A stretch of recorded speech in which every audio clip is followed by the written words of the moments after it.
seluruh tubuhmu dicincang dan diberikan kepada orang tua, itu nggak akan bisa ngebayar satu helahan napas ibu ketika melahirkan.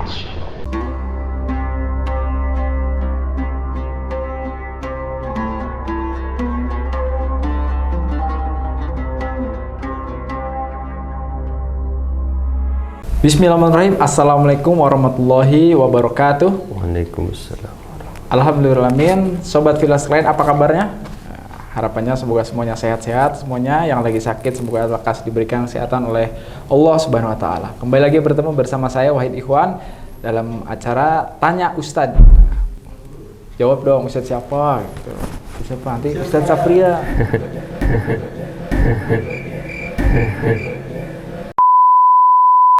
Ya, hari ini saya akan bincang-bincang bersama Ustadz Safria. Assalamualaikum Ustadz. Assalamualaikum warahmatullahi wabarakatuh, Kang Wahid. Gimana kabarnya Ustadz? Alhamdulillah, luar biasa. Masya Allah, Allahu Akbar. Nah, kita sudah bersama Ustadz Safria nih. Kita akan bincang-bincang seputar apa? Nah, insya Allah ini adalah merupakan hal yang menarik untuk dibahas Ustadz. Apa itu? Apa ya ini? tentang sikap pada orang tua. Masuk mungkin Ustadz ya? Adab kepada orang tua ini ya? Masuk juga, tapi masuk ke bab hutang piutang juga walau alam ya. Nah, jadi bisa masuk ke sana kemari ya. Sama Al-Fakir ya. Masya Allah. Nanti kita tanya sama Ustadz Safria seputar hal ini. Gambarannya adalah sobat Filas kalian, mungkin pernah orang tua kita minjem uang sama kita gitu. Misalkan, "Dek, pinjam uang dulu dong 100.000, nanti diganti." Nah, apakah itu disebut hutang atau tidak gitu ya? Nah, mungkin bagi kita, oh ya hutang ya, jadi diganti. Ya itulah kurang lebih gambarannya. Langsung kita tanya sama Ustadz Safria. Nah Ustadz, atas hal tersebut nih, bagaimana pandangan Ustadz terkait hal tersebut? Apakah utang atau bukan sih sebutannya ya? Oke. Bismillahirrahmanirrahim. Alhamdulillahirabbil alamin. Assalatu wassalamu ala asyrafil anbiya'i wal mursalin wa ala alihi wa sahbihi ajma'in. Nah, bahkan ada pertanyaan level 2-nya. NANI? Pemerintah kembali memperpanjang pemberlakuan pembatasan kegiatan masyarakat atau PPKM level 2, 3, dan 4 di Jawa Bali. Aduh, level 2. Waduh. Kan barusan Kang Wahid menanyakan bagaimana kalau seandainya ada seorang orang tua yang meminjam kepada anaknya. Anak. Titik segitu ya? Siap. Nah, ada itu pertanyaan level 2. Bagaimana seandainya seorang orang tua meminjam uang kepada anaknya, misalnya 1 juta, dan uang 1 juta itu dipakai untuk membiayai pendidikan anaknya itu. Waduh. Itu jadi hutang tidak? Itu level 2. Nyambung nih sama pertanyaan. Nah, betul-betul. Nanti nah, kita ini sebagai penajaman saja, bahwasanya maupun itu di pertanyaan yang pertama ataupun di pertanyaan yang kedua, kita bisa lihat dari 2 dimensi. Yang pertama bisa dilihat dari dimensi fikih syariat. Nah, jadi kalau kita memandang pertanyaan permasalahan ini dari dimensi syariat, maka walaupun kasusnya di nomor 2, jadi orang tua minjem uang kepada anaknya 1 juta dan uang 1 juta ini justru untuk ngebiayain sekolah si dia gitu, maka tetap itu dalam ilmu fikih itu statusnya sebagai hutang. Statusnya hutang ya? Statusnya hutang dan wajib orang tua membayar kepada anak tersebut. Oke, walaupun itu uang sebetulnya untuk ngebiayain. Iya, untuk dia juga sih, anaknya. Gitu. Karena apa? Karena nanti yang menentukan itu akad. Kan nanti ada akadnya, itu ada utang piutang, ada sodako, ada ngasih hadiah, kan itu beda. Misalnya gini lah. Anak gantung. Siap. Kang Wahid minjem uang lah. Berapa? 100.000. Antum ngasih ke saya. Siap. Nah, uang yang 100.000 ini saya justru untuk ngasih hadiah ke Kang Wahid.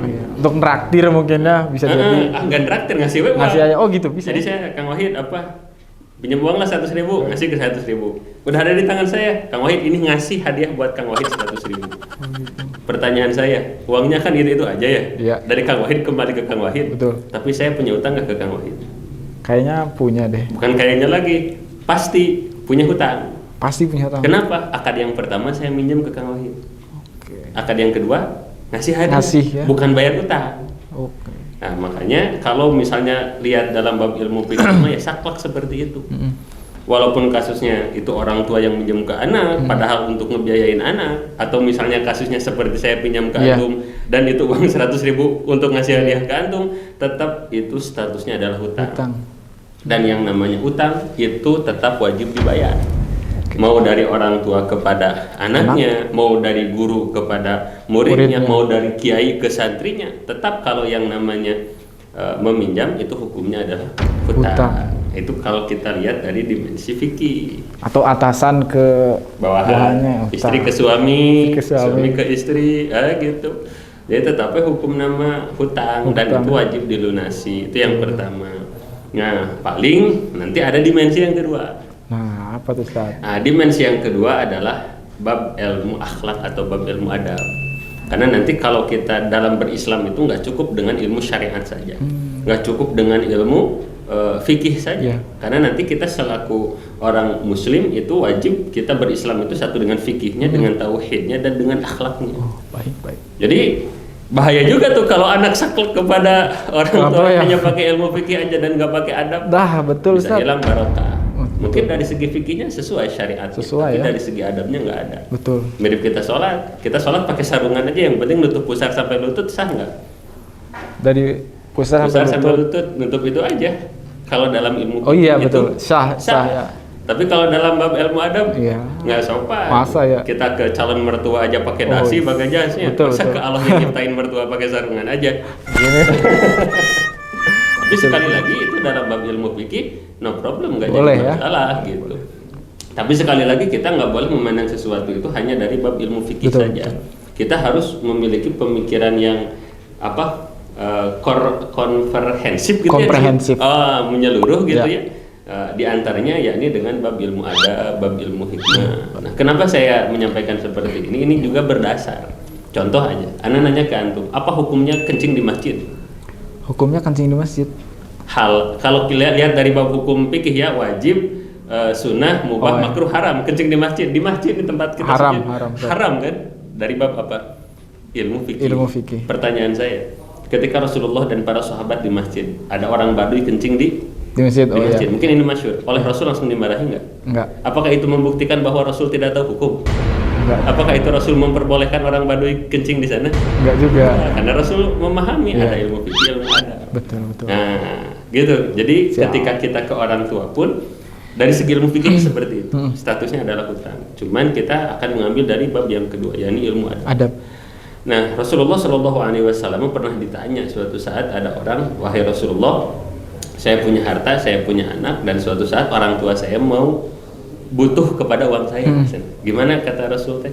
Anta wa maluka liwalidika. Kamu dan hartamu adalah milik orang tua kamu. Nah, ini yang disebut dengan kamu dan hartamu milik orang tua kamu dari bab ilmu apa? Dari bab ilmu adab. Jadi kita selaku anak teh harus rumasa istilah apa Kang Wahid dalam bahasa Indonesia rumasa itu? Nggak tahu, Ustaz. Bukan orang Sunda sih.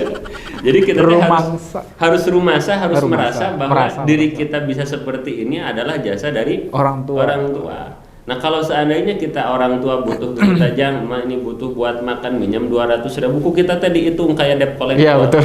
Ya, ada emak butuh ini buat gas 25.000 dihitung gitu kan. Kalau seandainya dibalikan, bagaimana kalau jasa orang tua kepada kita harus dihitung juga oleh orang tua kita? Setiap satu tetesan ASI yang diberikan oleh ibu kepada kita harus dibayar mau kumaha. Sedangkan mata kita tumbuh dari mana? Air susu ibu. Betul.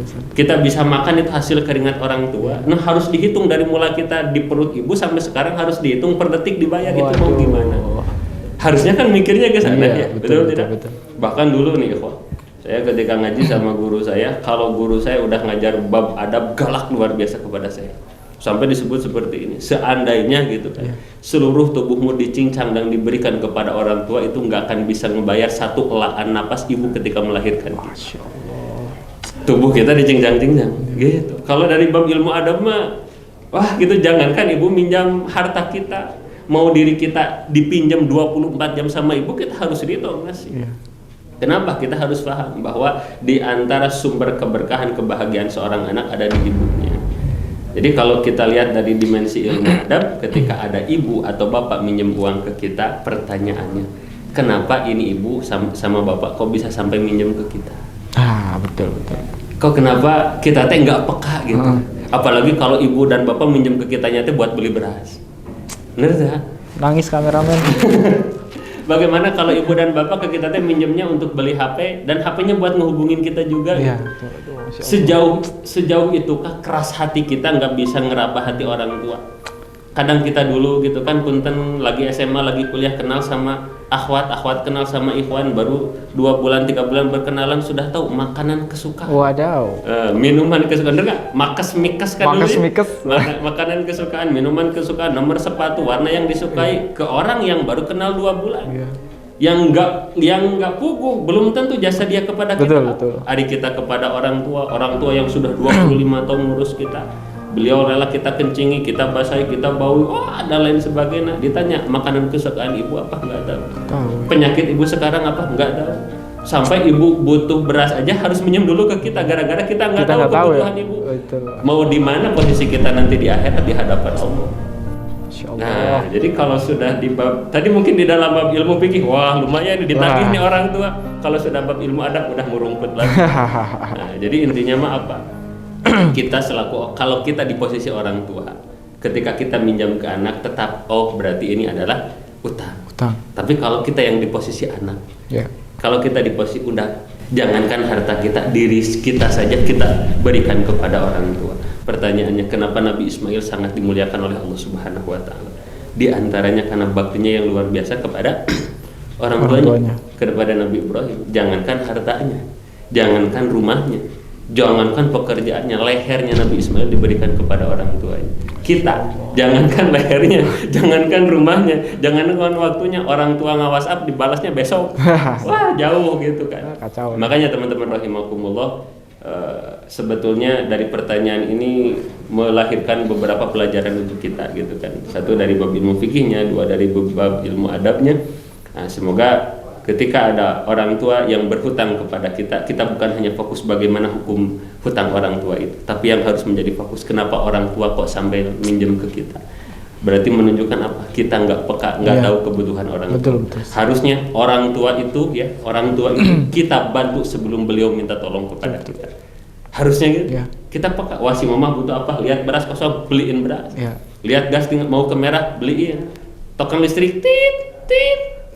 Langsung beli pulsa isi. Harusnya seperti itu selaku anak yang pandai membahagiakan orang tua dijamin kebahagiaannya dunia akhirat. Masya Allah. Jadi gitu Ustaz ya, sebelum orang tua minta sama kita dulu yang cari tahu ya. Harusnya. Beras masih ada enggak gitu misalnya. Harusnya ya. Butuh pulsa enggak, butuh kuota enggak, harusnya kita seperti itu. Kayak gitu. Mungkin itulah penyebabnya kenapa rezeki kita susah. Kenapa kita banyak masalah? Karena kita menjadikan orang tua nomor sejuta. Astagfirullahaladzim. Allah. Ya, semoga kita dijauhkan dari hal tersebut Ustaz ya. Nampaknya seru banget nih Ustaz bahas tentang saya bahas ini takut sebetulnya. Saya juga sebenarnya mikirin akhlak saya ke orang tua gimana. Saya juga merinding Ustaz tadi. Saya mikirin kan ibu saya nge-subscribe juga. Waduh. Itu ibu saya kalau nonton saya, ngomong aja kayak gitu akhlaknya. Jadi intinya kita juga minta doa. Saling mendoakan semoga kita jadi anak yang soleh yang dapat ridho orang tuanya. Amin. Ya, nampaknya perbincangan kita pada kesempatan kali ini sangat menarik nih Sobat Villa. Nah, tapi sayangnya waktu yang akan memisahkan kita. Nah, tapi jangan bersedih dulu dong. Emang sedih ya? Enggak ya? Jangan dulu ragu. Jangan dulu panik. Karena kita akan melanjutkan pembahasan ini di episode selanjutnya nih Ustaz. Ya, tentunya masih bersama Ustadz Sapria. Masih dengan acara Tanya Ustadz ya. Jadi pembahasan kita sampai di sini dulu untuk hari ini. Terima kasih teman-teman sekalian yang sudah menonton. Bagi yang suka dengan video ini tekan tombol like, jangan lupa subscribe dan bagikan video ini. Terima kasih pada Ustadz Sapria yang sudah berbagi pada kita semua. Saya Wahid Ihwan undur diri. Assalamualaikum warahmatullahi wabarakatuh. Waalaikumsalam warahmatullahi wabarakatuh.